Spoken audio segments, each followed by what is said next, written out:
आशा करता हूं आप सब बहुत अच्छे होंगे। मेरा नाम है सिद्धांत अग्निहोत्री। स्टडी ग्लोस पे आपका बहुत बहुत स्वागत है। दोस्तों, आज हम बात करेंगे ज़ुबी गर्ग की। देखिए, ज़ुबी गर्ग लेजेंडरी सिंगर। आपको पता है कि अभी 3 दिन पहले उनका देहांत हुआ और ये बहुत ही ज़्यादा दुखद था। और एक वर्ल्ड रिकॉर्ड है, 4th लार्जेस्ट जो फ्यूनरल था। मतलब अगर अटेंडीज़ की बात करें तो ये 4th लार्जेस्ट था। मतलब इतने ज़्यादा लोग आए थे, लाखों लोग। और हमारे सबके हीरो हैं यार। बचपन से हम उनके गाने सुनते चले आ रहे हैं। बहुत ही शानदार इंसान, बहुत ही ज़बरदस्त इंसान, आसाम को रिप्रेजेंट करने वाले, उनके कल्चर को रिप्रेजेंट करने वाले। और ये बहुत दुखद था। ठीक है, भगवान उनकी आत्मा को शांति दे, परिवार को ताकत दे। आपने मुझे बहुत मैसेज किए थे, सर ज़ुबी गर्ग के कोई लेक्चर क्यों नहीं आया? तो मैंने फिर बनाया भी था, मैं बनाने वाला था। ठीक है, लेकिन अब कोइंसिडेंटली बहुत सारे मैसेजेज आए कमेंट बॉक्स में, हर जगह।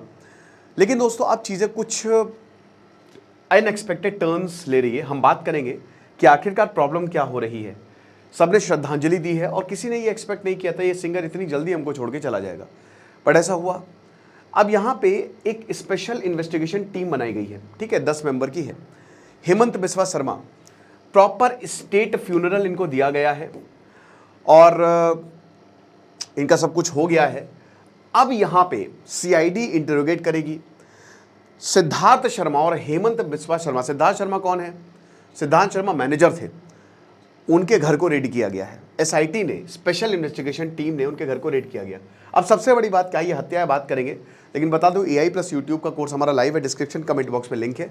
और आज आखिरी दिन है इस कोर्स की। ठीक है, तो ज़ुबी गर्ग जो है, आपको पता है कि he was in Singapore, north east India festival था और 19 सितंबर को अनफॉर्चुनेटली इनकी डेथ हो गई। ठीक है, और नॉर्थ ईस्ट इंडिया फेस्टिवल में ये गए थे, भारत को रिप्रेजेंट कर रहे थे।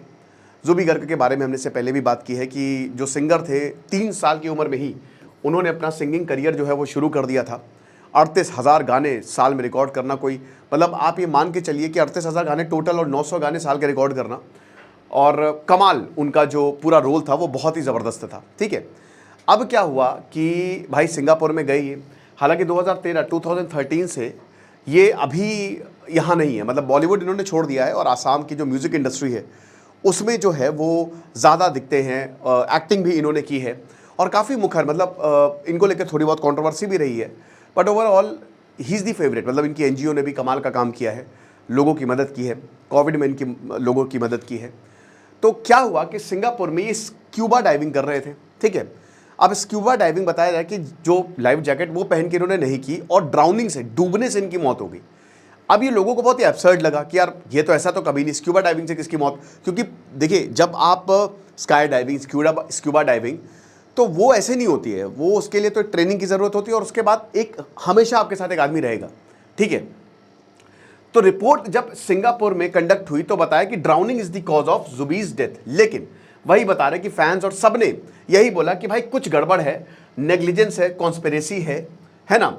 और multiple FIR, first information report जो है वो इनके मैनेजर जो सिद्धार्थ शर्मा हैं इनके ऊपर फाइल की गई है। ठीक है, और जो श्याम कानू महंता है जो NIES चीफ है उनके ऊपर फाइल की गई है। अब जब इतना ज़्यादा हो हल्ला हुआ तब जाके स्पेशल इन्वेस्टिगेशन टीम SIT जो है, ये सबसे पहले SIT पता है। ठीक है, और ऐसे एक STF है, स्पेशल टास्क फोर्स। वो तो जैसे जो यहाँ श्री प्रकाश शुक्ला था जिसने CM को मारने की सुपारी ली थी, उसके लिए पहले STF बनाई गई थी। तो SIT तो खैर बनती रहती है। तो अब ये CID के special officer DGP Bunnu Prasad Gupta जो इसको हेड कर रहे हैं। तो अब यही बताया है कि देखिए, ये कह रही है SIT कि हम 15 दिन के अंदर केस सॉल्व कर देंगे और इस पूरे केस को हम थॉरली इन्वेस्टिगेट करेंगे। ठीक है, अब हम नहीं, बिल्कुल भी हेजिटेट नहीं करेंगे। अगर हमको CBI को भी इस केस को देना पड़ा तो हम वो भी कर देंगे। यानी कि CBI भी दोस्तों इन्वॉल्व हो सकती है। अब हम सबको पता है कि CBI को केज्ड पैरेट बोला जाता है कि ये ऐसा तोता है जो पिंजरे में बंद है। क्यों बंद है? क्योंकि या तो सरकार ऑर्डर दे CBI जांच, नहीं तो सुप्रीम कोर्ट अगर ऑर्डर देता तो यही 2 केसेस में CBI जांच हो सकती है। CBI को खुद आज़ादी नहीं कि कौन से केस को जांच करे। तो भाई जाहिर सी बात है कि आसाम में BJP की सरकार है, केंद्र में भी BJP की सरकार है और ज़ुबी गर्ग एक वर्ल्ड वाइड फेनोमेना है। तो अगर CID से केस या SIT से नहीं हुआ तो फिर हो सकता है CBI को भी ये केस सौंप दिया जाए। बता रहे कि हमारा, देखिए, जो भी सच्चाई है वो हम बाहर लेके आएंगे, सारे पॉसिबल मीन्स को हम एक्सप्लोर करेंगे और हम किसी तरीके से भी कॉम्प्रोमाइज नहीं करने वाले। क्योंकि आमतौर पे ये लगता है ना कि जब इन्वेस्टिगेशन होती है, देखिए, पहले FIR लॉन्च होती है, स्टेप 2 होता है आपका इन्वेस्टिगेशन, स्टेप 3 होता है आपका चार्जशीट, स्टेप 4 आपका ट्रायल और स्टेप 5 आखिरी में आपका जजमेंट आता है। तो अभी इन्वेस्टिगेशन फेज में स्टेप 2 में ही हैं हम, और यहां बोला है कि जो भी जिसको भी हमको गिरफ्तार करना पड़ेगा, जो भी सच लाना पड़ेगा, हम आपके सामने लेकर आएंगे। अब दोस्तों सिद्धार्थ शर्मा पे बड़े सवाल उठ रहे हैं, ठीक है, कि भाई ये कहां थे, इनका क्या रोल था, कहीं इन्होंने तो नहीं उकसाया इनको, तो इनके मैनेजर हैं और बहुत ही क्लोज रहे, काफी लंबे समय से मैनेजर हैं। तो एसआईटी ने जो जुबी गर्ग के मैनेजर हैं इनके घर को रेड किया, ठीक है, जो दातलपारा गुवाहाटी में है, और उन्होंने जो मजिस्ट्रेट थे जब ये गए तो जो डोर था वो लॉक था। 3 BHK इनका यूनिट है, 3rd फ्लोर पे रहते थे ये और शर्मा, 2019 से ये रह रहे थे, मतलब पिछले 6 सालों से। तो जब इनका डोर लॉक था, कोई था नहीं, तो फिर इसको तोड़ा गया और मजिस्ट्रेट साहब प्रेजेंट थे। जब ऐसी जांच होती है, इतनी हाई लेवल जांच, तो आपके पास पूरी अथॉरिटी होती है, यू कैन डू इट। और उसके बाद जो नेबर्स है वो लगातार बता रहे हैं कि देखिए जो इनके भाई हैं शर्मा के, सिद्धार्थ शर्मा इनके जुबी गर्ग के मैनेजर के भाई हैं, सिस्टर है, मदर है, वो इस फ्लैट में रहते हैं, लेकिन जब से मौत हुई है जुबी गर्ग की तब से वो यहां पे नहीं है, दे आर नॉट देयर। और उसके बाद से हमने उनको देखा ही नहीं पिछले 1 हफ्ते से।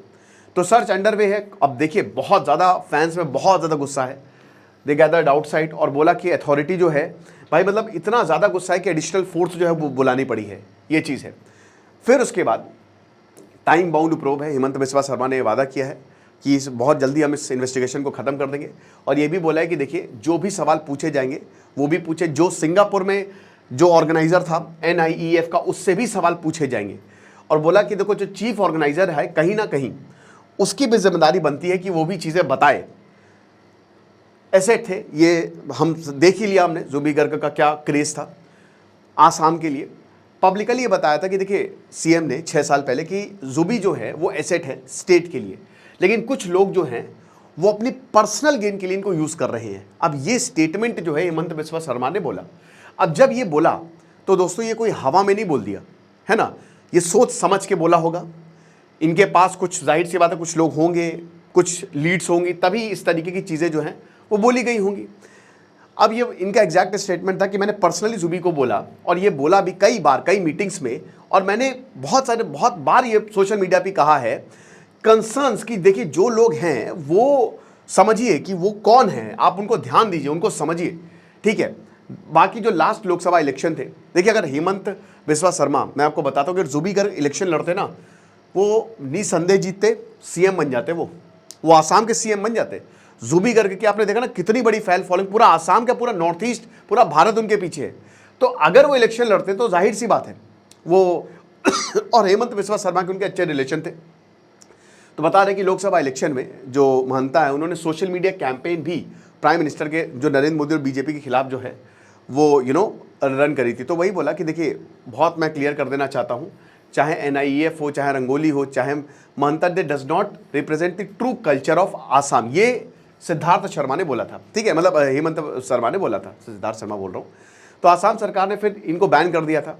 लेकिन अब देखिए जो भी है वो सच सामने आएगा। मुझे ऐसा लगता है कि कई बार अगर नेचुरल डेथ भी होती है तो हम लोग उसको एक्सेप्ट नहीं कर पाते। जैसे आप ऐसे ही समझो कि जैसे मेरे पिताजी के जब देहांत हुआ तो वो बहुत फिट थे, बट उनको हार्ट अटैक आया, और उनको हार्ट अटैक आया तो एकदम से जब कोई जाता है ना तो आप एक्सेप्ट ही नहीं कर पाते कि ऐसा हो कैसे गया।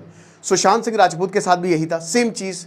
लेकिन दोस्तों कभी कभी कुछ चीज़ें नेचुरल होती है। अब जाहिर सी बात है SIT इस पर इन्वेस्टिगेट करेगी, और अगर इसमें कुछ भी फाउल प्ले हुआ तो पुलिस गिरफ्तार करेगी, और करना भी चाहिए। लेकिन मुझे ऐसा लगता है कि शायद ये नेचुरल डेथ है, बट देखते हैं, लेट्स सी इन्वेस्टिगेशन क्या कहती है। बट कुछ चीज़ें वाकई में सस्पिशन जो है, कुछ शक तो पैदा करती हैं। मुझे लगा भी था कि ड्राउनिंग, स्क्यूबा डाइविंग के ड्राउनिंग से कैसे मौत हो सकती है, मतलब भाई सब कुछ यहाँ पे।